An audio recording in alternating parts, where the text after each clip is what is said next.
살아계신 하나님 말씀 요한복음 6장 22절에서 40절 말씀입니다. 저와 여러분의 오늘 말씀을 통해서 정말 저와 여러분의 중심, 또 저와 여러분의 모든 것이 관심이, 또 그래서 저와 여러분의 인생이 말씀을 통해 응답으로 보여지는 귀한 예배의 시간이 되어졌으면 좋겠습니다. 요한복음 6장 22절에서 40절 말씀 제가 봉독해 드리겠습니다. 여러분은 눈으로 따라 읽으시기 바랍니다. 이튿날 바다 건너편에 서 있던 무리가 배 한 척 외에 다른 배가 거기 없는 것과 또 어제 예수께서 제자들과 함께 그 배에 오르지 아니하시고 제자들만 가는 것을 보았더니, 그러나 디베랴에서 배들이 주께서 축사하신 후 여럿이 떡 먹던 그곳에 가까이 왔더라. 우리가 거기에 예수도 안 계시고 제자들도 없음을 보고 곧 배들을 타고 예수를 찾으러 가버나움으로 가서 바다 건너편에서 만나 랍비여 언제 여기 오셨나이까 하니, 예수께서 대답하여 이르시되 내가 진실로 진실로 너희에게 이르노니 너희가 나를 찾는 것은 표적을 본 까닭이 아니요 떡을 먹고 배부른 까닭이로다. 썩을 양식을 위하여 일하지 말고 영생하도록 있는 양식을 위하여 하라. 이 양식은 인자가 너희에게 주리니 인자는 아버지 하나님께서 인치신 자니라. 그들이 묻되 우리가 어떻게 하여야 하나님의 일을 하오리이까? 예수께서 대답하여 이르시되 하나님께서 보내신 이를 믿는 것이 하나님의 일이니라 하시니, 그들이 묻되 그러면 우리가 보고 당신을 믿도록 행하시는 표적이 무엇이나이까? 하시는 일이 무엇이나이까? 기록된 바 하늘에서 그들에게 떡을 주어 먹게 하였다 함과 같이 우리 조상들은 광야에서 만나를 먹었나이다. 예수께서 이르시되 내가 진실로 진실로 너에게 이르노니 모세가 너희에게 하늘로부터 떡을 준 것이 아니라 내 아버지께서 너희에게 하늘로부터 참떡을 주시나니, 하나님의 떡은 하늘에서 내려 세상에 생명을 주는 것이니라. 그들이 이르되 주여 이 떡은 항상 우리에게 주소서. 예수께서 이르시되 나는 생명의 떡이니 내게 오는 자는 결코 줄이지 아니할 터이요 나를 믿는 자는 영원히 목마르지 아니하리라. 그러나 내가 너희에게 이르기를 너희는 나를 보고도 믿지 아니하는도다 하였느니라. 아버지께서 내게 주시는 자는 다 내게로 올 것이요 내게로 오는 자는 내가 결코 내쫓지 아니하리라. 내가 하늘에서 내려온 것은 내 뜻을 행하려 함이 아니요 나를 보내신 이의 뜻을 행하려 함이니라. 나를 보내신 이의 뜻은 내게 주신 자 중에 내가 하나도 잃어버리지 아니하고 마지막 날에 다시 살리는 이것이니라. 내 아버지의 뜻은 아들을 보고 믿는 자마다 영생을 얻는 이것이니 마지막 날에 내가 이를 다시 살리리라 하시니라. 아멘. 저와 여러분의 일평생을 두고 또 천대까지 하나님이 주실 응답의 말씀은 생명의 떡 예수 그리스도입니다. 지난주에 봤습니다. 5,000명을 먹이신 예수 그리스도. 그 먹이신 이유가 단순히 그들의 삶 속에서 배부름을 채우기 위함이 아니라, 오늘 말씀을 통해서 다시 한번 저와 여러분이 확인해야 될 것, 지난주에 믿음의 중심으로 그걸 봤다면 오늘은 그렇다면 우리 일평생 살아가면서 우리의 중심, 우리의 관심이 어디 있어야 하는지, 그래서 그 관심, 하나님의 관심 속에 내가 있고, 그러므로 나의 관심이 하나님과 관심에 맞아질 때 하나님은 하나님의 일을 저와 여러분을 통해 크고 은밀한 일들을 보이실 겁니다. 우리가 생각하고 계산하고 그 정도 수준이 아니라 모든 것을 뛰어넘는 절대 불가능이 절대 가능으로 바뀌는, 그래서 보좌의 축복이 무엇이고 보좌의 능력이 무엇인지 저와 여러분의 삶을 통해서 나타나는 응답을 확인되는 예배 되시기를 예수 그리스도 이름으로 축원드립니다. 그러기 위해서 우리가 서론에서 조금 봐야 될 게 있습니다. 생명의 떡 예수 그리스도 그랬습니다. 그렇다면 생명, 살아있다라는 게 뭘까요? 우리는 대부분 살아있다. 나의 존재감, 즉 우리가 뭐 말하는 인문학에서 말하는 뭐 자존감, 정체성 어디서 찾을까요? 대부분은 모든 인간은 상대적인 거에서 나를 찾으려 합니다. 즉 내가 가진 것을 통해서 상대방이 나를 얼마만큼 인정하느냐, 사회적으로 세상적으로 얼마 정도 내가 인정되어지느냐에 따라서 내가 살아있음을 느끼죠. 우리는 예전에 제가 이제 하나님 만나기 전에 만났던 그 친구들이 좀 있습니다. 뭐 제가 자그마한 사업을 할 때 그때 만났던 그 친구가 어느 정도냐면, 강남에 우리가 그냥 건물이 아니라 빌딩이죠. 그게 6개인가 7개가 있어요. 아버지가.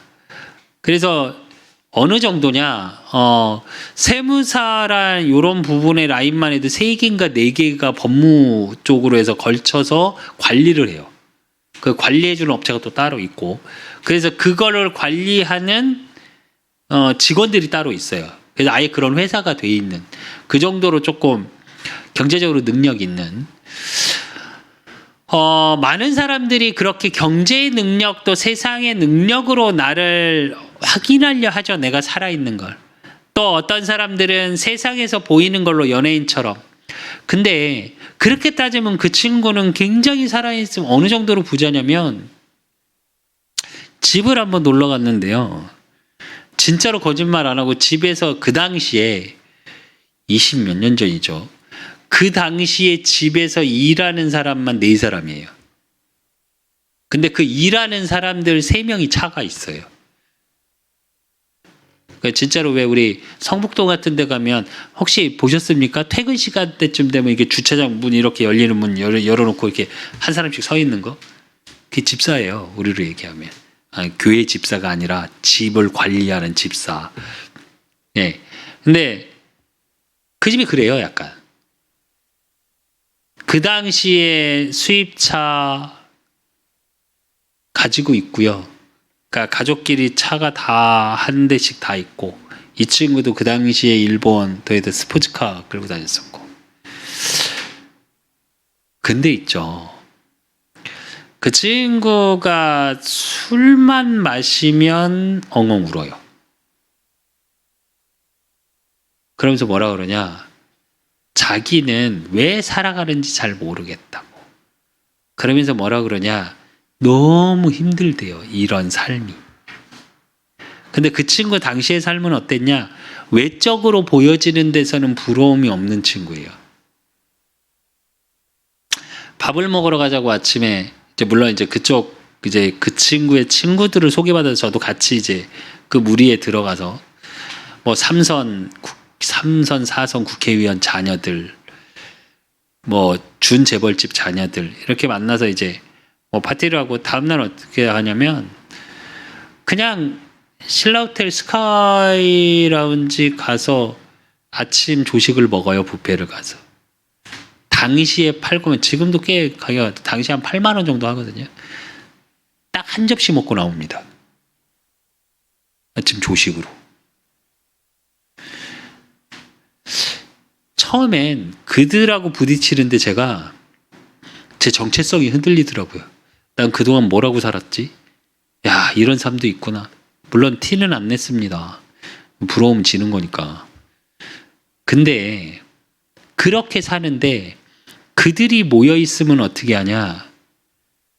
그렇게 각자 있을 땐 서로 티를 안 내요. 그렇게 아니 모여 있을 때, 그룹으로 있을 때는. 근데 어쩌냐? 각자 있게 돼서 혼자 있으면 외로움을 못 견뎌요. 또 그런 파티를 하면서 뭐하냐? 마약 해요. 왜 그러냐? 그렇게 돈이 많고 명예를 가졌는데 자기 삶의 생명, 그러니까 정체성, 자존감에 대한 게 굉장히 떨어져 있어요. 의외로 자존감이 굉장히 낮습니다. 그래서 내가 가진 걸로 나를 표현하려고 해요. 이게 보통 일반 사람들입니다. 제가 왜 서론에서 이런 말을 하냐? 왜 그렇게 되어졌냐는 거죠, 인간이. 여러분 자체 존재가 굉장히 소중한 거잖아요. 생명은 우리는 어렸을 때부터 소중한 거라고 배웠잖아요. 또 그 생명의 소중함을 말하고 있잖아요. 언론에서 말하고 세상의 문화적으로 말하고 있잖아요. 근데 전 세계적으로 자살률은 계속 올라갑니다. 왜 자기 생명에 대한 귀중함을 모르는 사람이 어디 있겠습니까, 사실은. 그런데 그 존재감을 찾는 방법을 잘못되어 있다는 거죠. 근데 그게 왜 그러냐? 에베소서 2장 1절에 보니까 허물과 죄로 죽었던 너희를 살리셨도다. 즉 우리의 세상에 보이는 걸로 채워지고 세상의 명예로, 경제로, 돈으로 그렇게 해서 나를 찾아보려고 하는데 진짜 내가 안 찾아지는 거예요. 한 연예인이 그런 말을 했죠. 진짜 가수로서 성공을 해서 최고의 자리에 딱 서면 뭔가 채워질 줄 알았대요. 근데 1위를 딱 찍고 그 무대에서 걸어 내려오는데 허무가 밀려오기 시작하는데 못 견디겠더래요. 그래서 어떻게 했냐? 모든 집에 암막 커튼을 치고 깜깜하게 해놓고 한 달을 밖으로 안 나왔대요. 그래서 사람의 친구들이 걱정이 돼서 다 자기를 찾아왔다고 그런 얘기를 하더라고요, 토크쇼에서. 왜 그러냐? 영이 죽어버린 상태라 그래요. 우리는 창세기 1장 26절, 27절 하나님의 형상대로 창조된 인간입니다. 그 하나님의 형상대로 창조됐다는 말은 무슨 얘기냐? 영적인 존재로 창조된 거예요. 그래서 하나님의 영으로 그 생명을 다시 살려내지 못하면 세상에 보이는 것 아무리 좋은 것으로 해도 내 영적인 상태가 죽어있는 상태이기 때문에 그 살아있는 생명 속으로, 비밀 속으로 들어갈 수가 없는 거예요. 창세기 2장 17절에 보니까 하나님이 선악과라는 언약을 주셔놓고 뭐라 그러냐? 그것을 먹는 날에는 반드시 죽으리라 그래요. 근데 창세기 3장 1절로 6절에 보니까 어떻게 되어졌냐? 사단이 와서 속입니다, 하와를. 하나님이 그걸 먹지 말라 그랬냐? 모든 실과를. 아니, 하와가 말합니다. 동산의 모든 실과를 마음대로 먹되 저 동산 중앙에 선악을 알게 하는 나무를 먹지 말라 하셨다. 그러니까 사단이 속여요. 뭐라고요? 아니다. 너희가 하나님과 같이 될 거기 때문에 하나님이 못 먹게 한 거다. 너희 눈이 밝아져. 그러니까 하와가 어떻게 해요? 그때나 그러고 나서 보니까 보암직도 하고 먹음직도 하고 지혜롭게 할 만큼 탐스럽대요. 그리고 그 언약은 뭐라고요? 죽을까 하노라로 바뀌어요. 반드시 죽으리라 했는데. 그래서 하나님과의 최초의 언약이 깨지고 결국은 어떻게 되냐? 영이 죽은 상태라는 건 뭐냐? 하나님과 떠난 상태. 그 죄 때문에. 그래서 하나님을 만날 수 없는 상태. 그러니까 우리의 인생이 어디에 붙잡혀 사냐? 보이는 것. 보암직, 먹음직, 지혜롭게 할 만큼. 그걸 쫓는 인생. 그러니까 어떻게 되냐? 인생이 두려워서 숨었나이다. 두렵고 숨게 되는 인생입니다. 생명 가졌다는 건 뭘까요? 살아서 움직이는 생명력, 힘이 있다는 거죠. 그 힘을 아예 잊어버렸어요. 그래서 저와 여러분은 어떻게 되냐? 그 죄 속에서 빠져나와야 돼요. 죄로 인한 사망 상태에서 빠져나와야 돼요. 그래서 로마서 8장 1절에서 2절에 보니까 그러므로 이제 그리스도 예수 안에 있는 자는 결코 정죄함이 없나니 이는 그리스도 예수 안에 있는 생명의 성령의 법이 죄와 사망의 법에서 너를 해방하였음이라 이래요. 죄 문제를 해결하는 유일한 방법이 뭐냐? 오직 예수 그리스도. 그분이 왕, 제사장, 선지자로 오셔서 사단의 문제를 끝내시고 우리의 죄 문제를 십자가에서 끝내시고 선지자 되셔서 하나님을 만날 수 없는 그 우리를 하나님 만나는 길을 여신 예수가 그리스도 된 그 사실 속에서 그걸 믿으면 로마서 5장 8절의 말씀처럼 하나님의 사랑의 확증으로 예수 그리스도를 보내셨어요. 그래서 로마서 8장 11절에 보니까 예수를 죽은 자 가운데서 살리신 이의 영이 너희 안에 거하면 그리스도 예수를 죽은 자 가운데서 살리신 이가 너희 안에 거하시는 그의 영으로 말미암아 너희 죽을 몸도 살리시리라 이래요. 무슨 얘기냐? 생명이 예수 그리스도 안에 있고요. 그 예수 그리스도를 믿는 자를 통해 요한복음 1장 12절 영접하는 자 곧 그 이름을 믿는 자들에게는 하나님의 자녀가 되는 권세를 주셨느니 그래서 죽을 우리를 살려야 돼요. 저와 여러분은 이 비밀 속에 있어야 돼요. 이 비밀이 생명의 떡 예수 그리스도의 비밀이 매일의 삶 속에서 확인되셔야 돼요. 저와 여러분의 업에서도 확인되셔야 되고 만남 속에서도 확인되셔야 되고 무슨 말이냐? 거기서 살아있음을 확인하십시오. 세상에서 돈 좀 버는 걸로 나를 확인하고 세상에서 정말 성공 조금 했다고 거기서 나를 확인하고 우리가 소위 말하죠. 성취욕.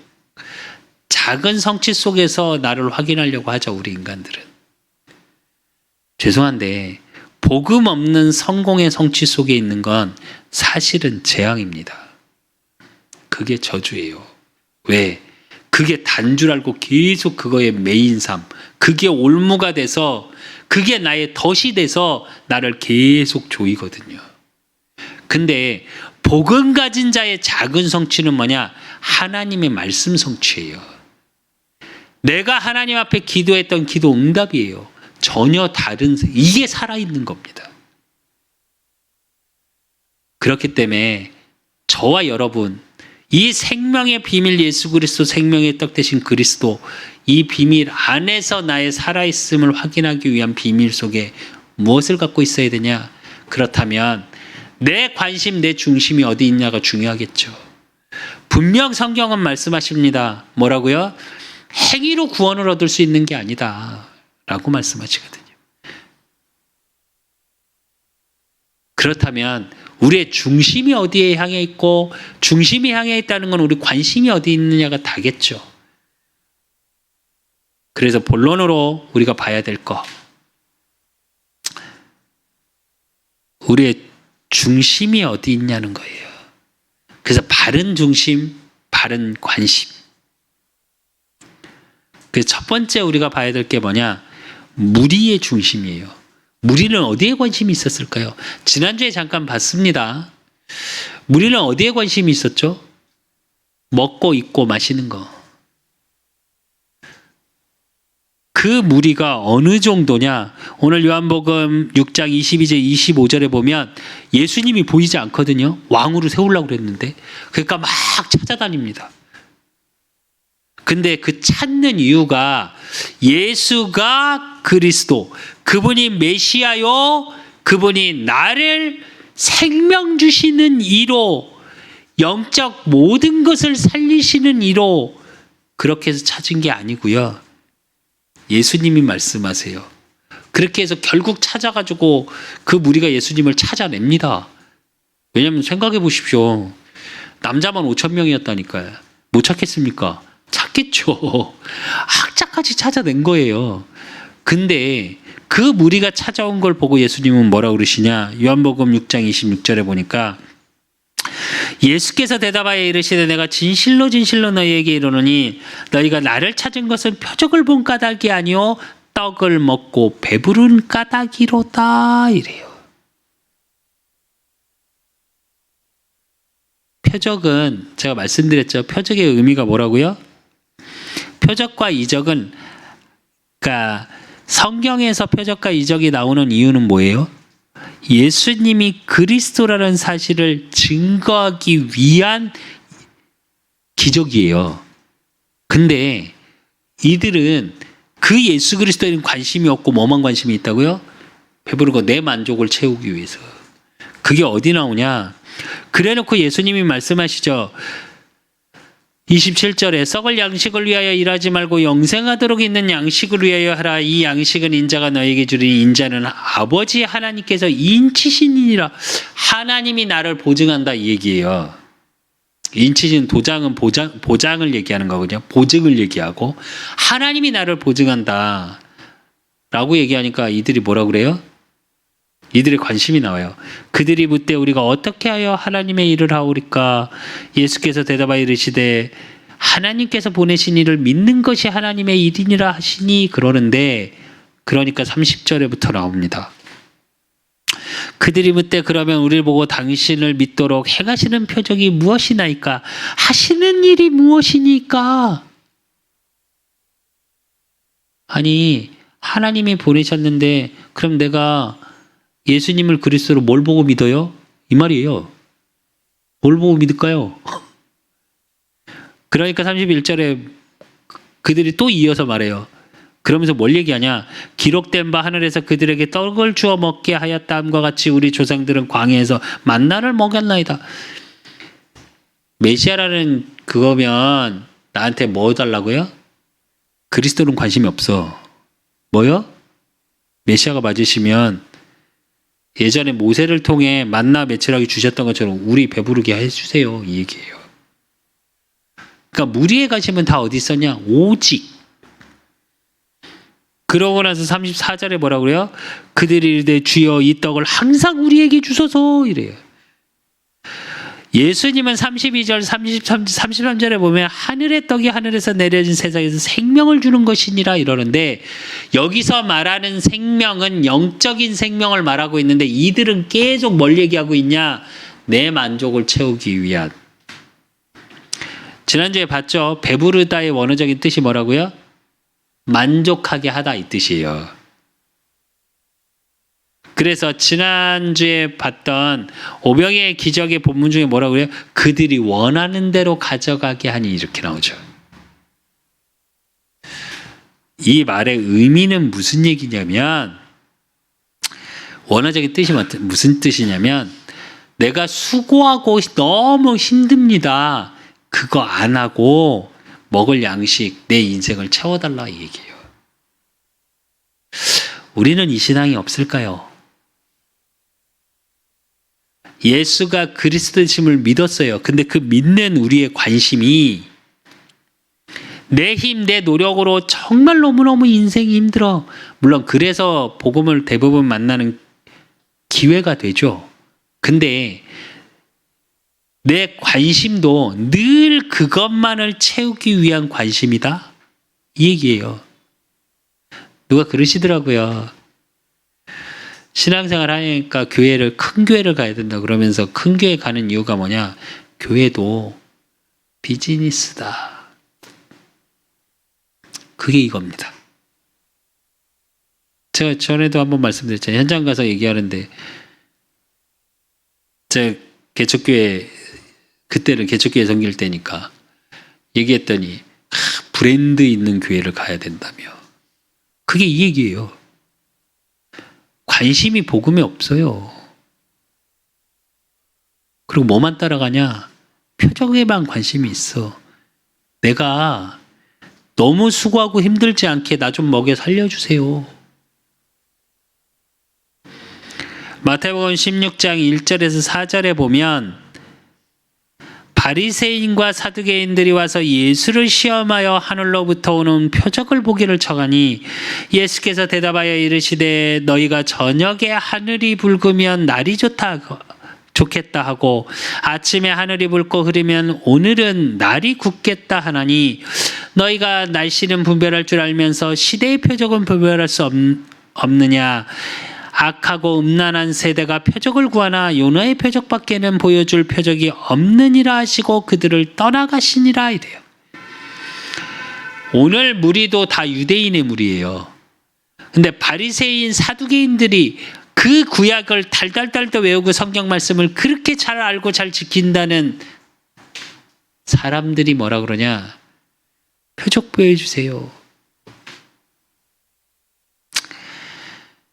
왜? 당시 이스라엘 민족이 어떤 상태였어요? 로마의 속국 상태. 벌어도 늘 떼줘야 돼. 무언 자리에 서 있어도 늘 억압돼 있어. 그러니까 내 만족을 채워가기 위한 그리스도를 찾는 거예요. 그러니까 예수님이 말씀하시죠. 6장 36절에 보면 그러나 내가 너희에게 이르기를 너희는 나를 보고도 믿지 않은도다 하였느니라. 이래요. 안 믿어요. 그러니까 이렇게 열심히 예수님을 찾아다녔다니까요. 예수님 없어진 거 보고 오늘 봤잖아요. 근데 6장 66절에 보면 그때부터 그의 제자 중에서 많은 사람이 떠나가고 다시 그와 함께 다니지 아니하더라. 이래요.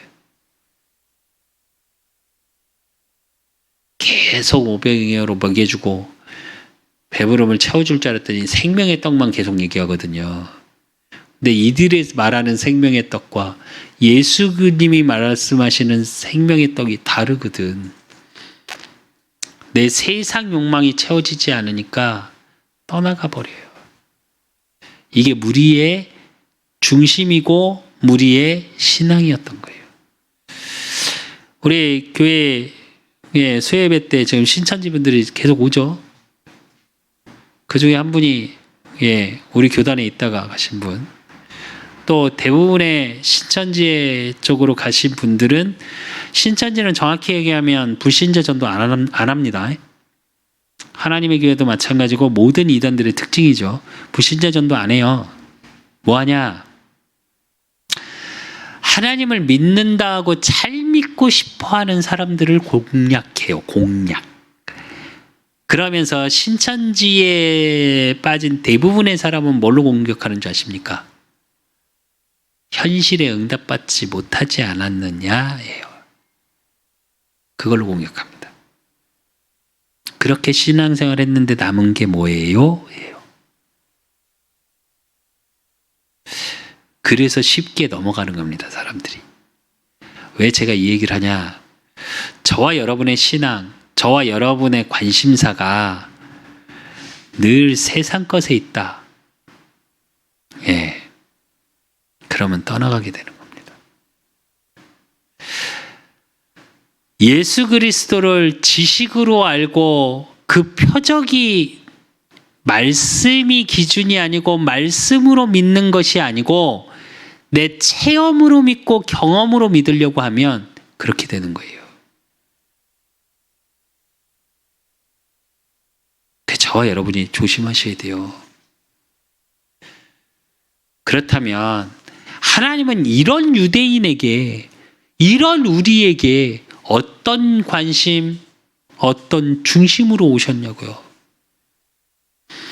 그게 요한복음 6장 29절에 보면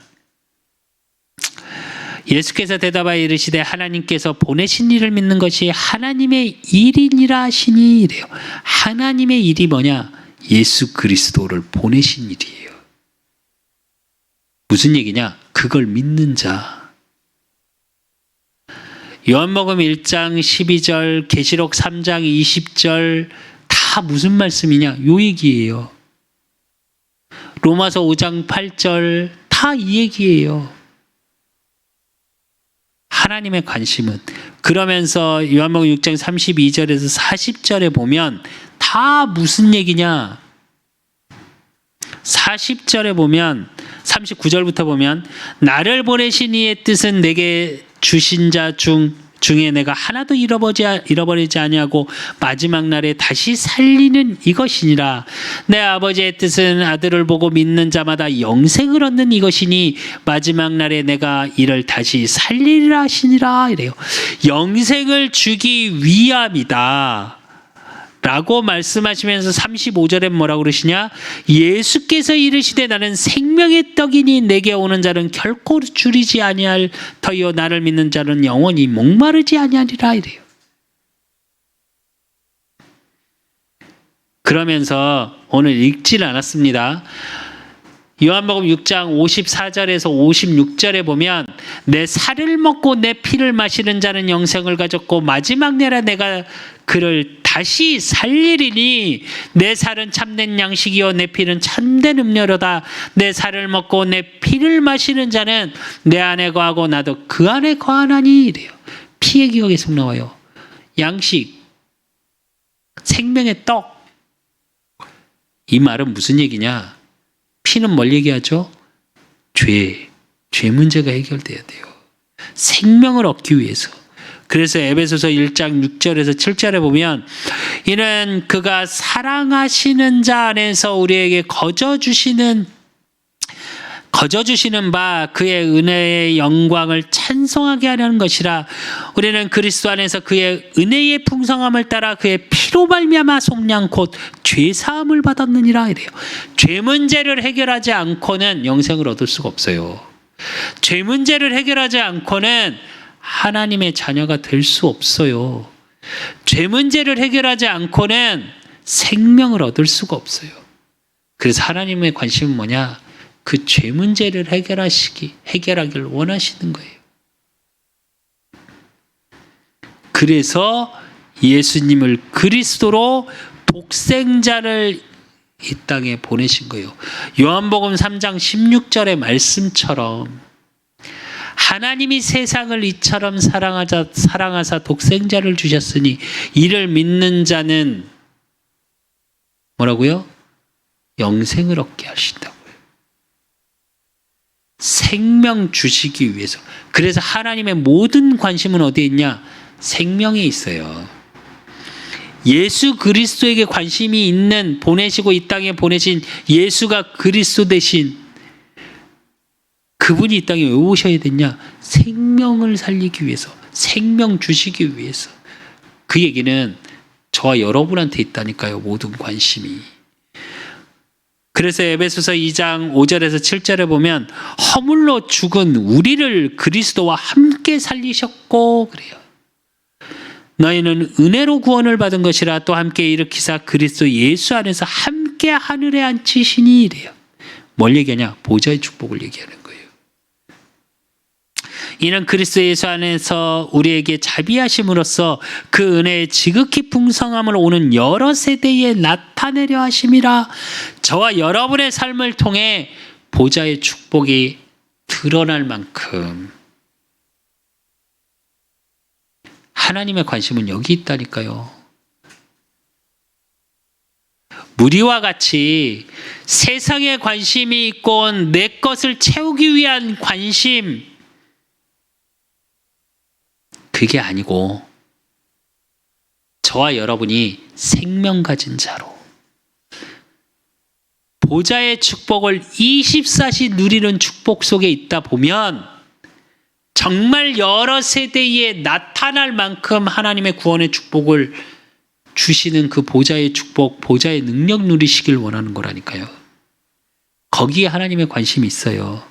그러니까 예수님이 어떻게 해요? 부활하셔서 마지막 메시지를 주시면서 마가복음 16장 15절에 20절 또 이르시되 너희는 온 천하에 다니며 만민에게 복음을 전파하라. 믿고 세례를 받는 사람은 구원을 얻을 것이요 믿지 않는 사람은 정죄를 받으리라. 믿는 자들에게는 이런 표적이 따르리니 곧 그들은 내 이름으로 귀신을 쫓아내며 그럽니다. 이 보좌의 축복을 누리고 있으면 흑암이 무너져요. 새 방언을 말하며 뱀을 집어올리며 무슨 독을 마실지라도 해를 받지 아니하며 하나님이 철저히 보호하신다는 얘기고요. 병든 사람의 손을 얹은즉 나으니라 하시더라. 저와 여러분에 가는 현장에 치유의 역사가 일어나고요. 주 예수께서 말씀을 마치신 후에 하늘로 올려지사 하나님 우편에 앉으시니라. 그 보좌의 능력을 다시 한번 확인하죠. 그러니까 제자들이 나가 두루 전파할세 주께서 함께 역사하사 함께 하시고요. 역사하시고요. 그 따르는 표적으로 말씀을 확실히 증언하시니라. 이래.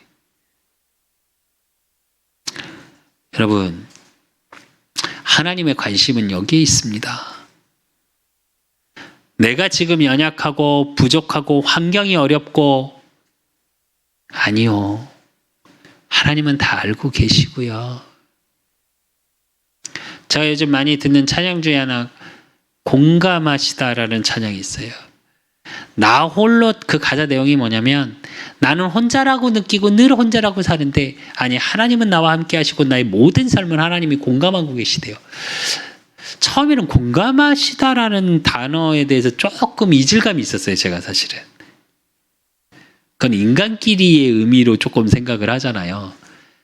근데 찬양 가사를 계속 이렇게 찬양을 들으면서 제가 든 생각이 뭐냐, 아, 함께의 비밀이구나. 그걸 이렇게 표현한 거구나. 참 인간의 표현력은 참 한계가 있을 수밖에 없지만 의미는 알겠다라는 생각이 들었어요. 그것처럼 저와 여러분의 표적에 하나님이 표적을 주시는 중심, 그 의미는 뭐냐? 뭐요? 생명 살리기 위해서. 그래서 생명의 떡 예수 그리스도예요. 그렇다면 세 번째로 우리가 봐야 될 게 뭐냐? 하나님 자녀의 중심, 우리의 관심은 어디 있어야 되냐고요.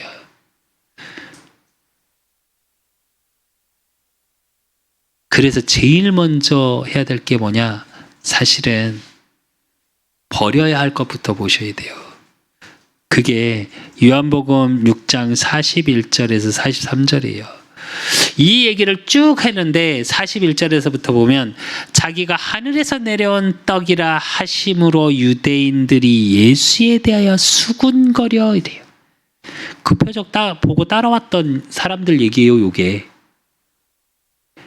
아니 실컷 봤잖아요. 오병이어의 기적을. 그러면서 예수님이 말씀하시는 거예요. 표적이 중요한 게 아니라 너희에게 생명이 있어야 된다. 너희 만족을 채우는 그게 아니라 근원적인 죄 문제를 해결해서 하나님을 만나야 된다. 이 얘기를. 그래서 내가 그걸 주기 위한 메시아다. 그래서 나를 믿는 게 하나님의 일이다 라고 얘기를 하고 있는데, 그때부터 유대인이 수군거리기 시작해요. 그러면서 이르되 이는 요셉의 아들 예수가 아니냐. 그 부모 우리가 아는데 자기가 지금 어찌하여 하늘에서 내려왔다 하느냐. 예수께서 대답하여 이르시되 너희는 서로 수군거리지 말라. 이게 무슨 얘기냐. 잘 한번 생각해 보십시오. 여러분 같으면 이 현장에서 무리였다면 어떻게 하실 겁니까? 믿어지시겠습니까? 뭐냐? 오늘 이 본문 그대로 해석하면 예수님이 기적을 보여서 와 랍비여 그래서 왕으로 삼으면 잘 먹고 살 수 있겠다 이러고 쫓아왔어. 그걸 보고. 근데 갑자기 생명의 떡만 얘기해. 그래서 가만히 생각해 보니까 저 목수의 아들이잖아. 태어난 거 봤는데? 분명 인간의 몸에서 나왔잖아. 근데 생명의 떡이래? 이걸 뭘로 얘기하냐? 그러니까 61절에 그래놓고 또 쭉 구약을 얘기하고 쭉 얘기를 하세요. 예수님이 그걸 알고. 근데 61절에 뭐라 그러냐?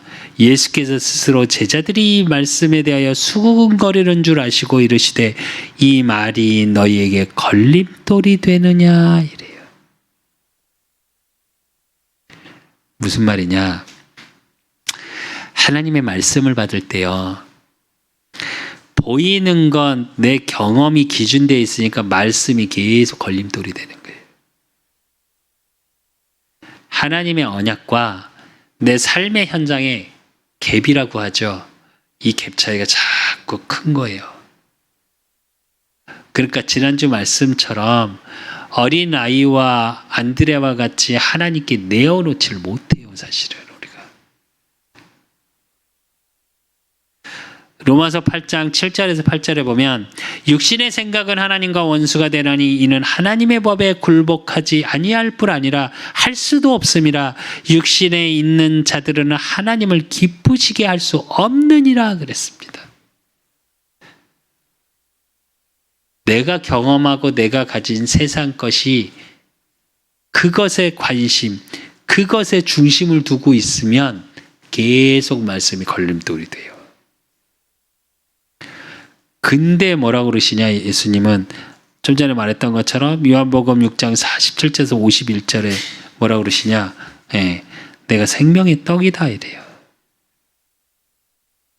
51절에 보니까 나는 하늘에서 내려온 살아있는 떡이니 사람이 이 떡을 먹으면 영생하리라. 내가 줄 떡은 곧 세상의 생명을 위한 내 살이니라 하시니라 이래요. 그러고 나니까요, 52절에 재밌는 이야기가 나와요. 그러므로 유대인들이 서로 다투어 이르되 이 사람이 어찌 능히 자기 살을 우리에게 주어 먹게 하겠느냐. 정말 1차원적이죠. 네. 근데 한번 잘 묵상해 보십시오. 저와 여러분이 바른 복음에 있지 못하면 세상의 중심을 갖고 있으면요, 이렇게 말씀을 받습니다, 사실은. 제가 그래서 늘 사역할 때 이야기합니다. 그래, 우리 불신앙할 수 있다. 제가 설교할 때도 한번 말씀드렸죠. 불신앙하시라고. 불신앙할 수밖에 없다고, 우리는. 그걸 인정하시라고 제가 그 말을 해요. 그건 왜 그러냐? 때론 내 삶과 내 하나님의 말씀이 갭이 있어요. 왜? 내가 살아온 게 그러니까. 그래서 그게 때론 걸림돌이 될 때도 있어요. 근데 중심만은 바르게 갖자고 제가 자꾸 얘기하죠. 하나님께 향해 있으시는, 그러니까 진짜 하나님을 믿고 싶은 불신앙 속에 있으시라고. 근데 오늘 본문을 보시면 이 무리는 하나님을 믿고 싶지 않은 불신앙이에요. 그 중심이에요. 그러니까 계산하고 튕기고 다투고,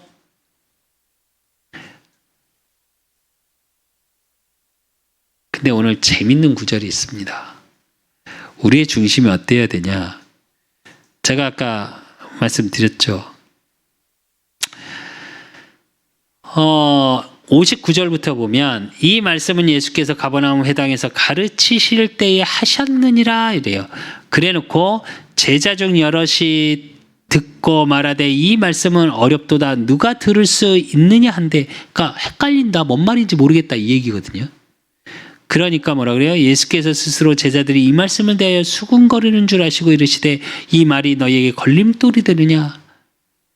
복음이 복음으로 안 깨달아지고 계속 말이 안 된다고 생각하고 있으니까.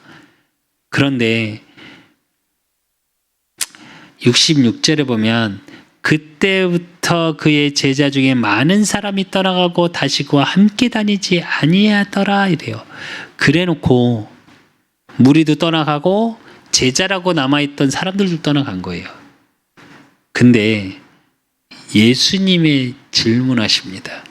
예수께서 12 제자에게 이르시되 너희도 가려느냐 이럽니다. 제자들이 다 이해했습니까? 이 말씀을. 12 제자들이. 12 제자도 이해 못했습니다, 여러분. 그 단적인 예가 오늘 예수님이 말씀하신 내 살을 먹고 내 피를 먹고 최후의 만찬, 우리가 얘기하는 예수님이 십자가 지시기 전날 밤에 이거 하시죠. 12 제자 모아놓고 세족식도 하시고 만찬을 즐기면서 이는 내 살이요 이는 내 피요 하시죠. 그걸 다 먹었어요. 이 메시지를 다 듣고 또 이 제자들은 다 먹었어요. 예수님 십자가에 딱 죽으시니까 떠나갔습니까? 안 떠나갔습니까? 떠나갔어요. 그러다 다시 돌아왔지만 못 알아들었다니까요. 근데 이때 베드로가 굉장히 중요한 고백을 합니다. 너희는 떠나갈 거냐?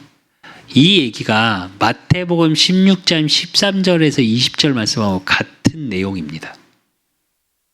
무슨 말인지 아시죠? 사람들이 나를 누구나 하느냐? 할까 다 얘기하죠. 세례 요한이다, 에레미야다, 선지자 중 하나다. 너희는 나를 누구라 하느냐 하는 거하고 같은 말이에요. 근데 그때 베드로의 중심 나옵니다. 68절에서 69절에 보면 시몬 베드로가 대답하되 주여 영생의 말씀이 주께 있사오니 우리가 누구에게 가오리까? 우리가 주는 하나님의 거룩하신 자이신 줄 믿고 알았사옵나이다 이래요. 이게 마태복음 16장 16절 주는 그리스도시요 살아계신 하나님의 아들이시다 같은 고백이에요. 저와 여러분이 이르셔야 돼요. 그러니까 70절에 예수님이 말씀하세요. 예수께 대답하시되 내가 너희 12를 택하지 아니하였느냐 그러나 너희 중에 한 사람은 마귀니라 하시니 이래요. 71절에 보니까 이 말은 가롯 시몬의 아들 유다를 가리키심이라 그는 12 중에 하나로 예수를 팔자러라 이래요. 물론 가롯 유다도 있었습니다. 그러나 하나님은 뭐라 그러셨냐? 택함 받은 자의 비밀을 얘기하세요. 저와 여러분이 택함 받은 하나님의 자녀입니다. 그래서 저와 여러분의 중심만 하나님께 향해 있으시면 돼요. 우리가 진짜 무엇을 할 수 있겠습니까? 여러분 대단한 능력 있으십니까? 저는 모르겠습니다. 그래, 세계 최고의 부자 1위에 오른 일론 머스크 많은 일을 할 수 있겠죠. 그러나 하나님과 같은 일을 할 수 있겠습니까? 생명 살리는 일을 할 수 있겠습니까? 못합니다. 죄송한데.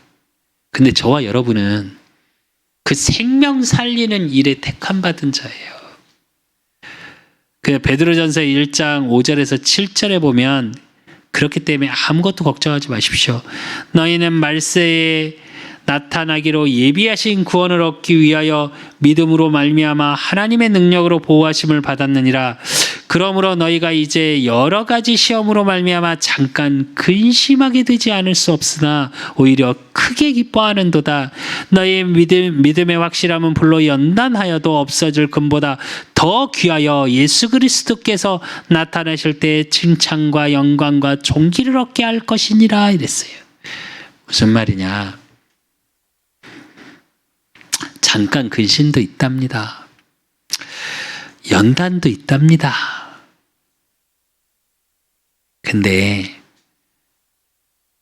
그걸 통해서 저와 여러분의 중심이 하나님께 향해 있기만 하면 뭐라고요? 칭찬과 영광과 존귀를 얻게 하실 거랍니다. 그런 과정이래요. 그래서 하나님의 관심과 나의 관심이 맞아지면 됩니다. 그래서 어떠한 경우에도 택함 받은 나라는 걸 잊지 마십시오. 어떠한 문제, 사건 속에서도 그 문제와 사건 속에서 나를 자꾸 찾지 마시고 하나님의 말씀의 언약 속에 나를 자꾸 찾으셔야 돼요. 그래서 결론으로 어떤 상황에도 속지 마십시오. 왜? 저와 여러분은 고린도후서 1장 22절 그가 또한 우리에게 인치시고 보증으로 우리의 마음에 성령을 주셨느니라 이래요. 성령께서 보증하시는 게 저와 여러분이에요. 또 에베소서 1장 13절 14절에 보니까 그 안에서도 너희도 진리의 말씀 곧 너희의 구원의 복음을 듣고 그 안에서 또한 믿어 약속의 성령으로 인치심을 받았으니 이는 우리 기업의 보증이 되사 그 얻으신 것을 속량하시고 그의 영광을 찬송하게 하려 하심이니라 이래요. 하나님의 영광을 찬송할 수밖에 없는 인치심, 하나님이 완전히 보증하는 성령의 인치심 속에 있는 게 저와 여러분이라니까요. 인치신다는 게 뭐예요? 도장 찍으면 뭐 해야 돼요? 보증한 건 어떻게 해야 돼요? 책임져야 되는 거예요.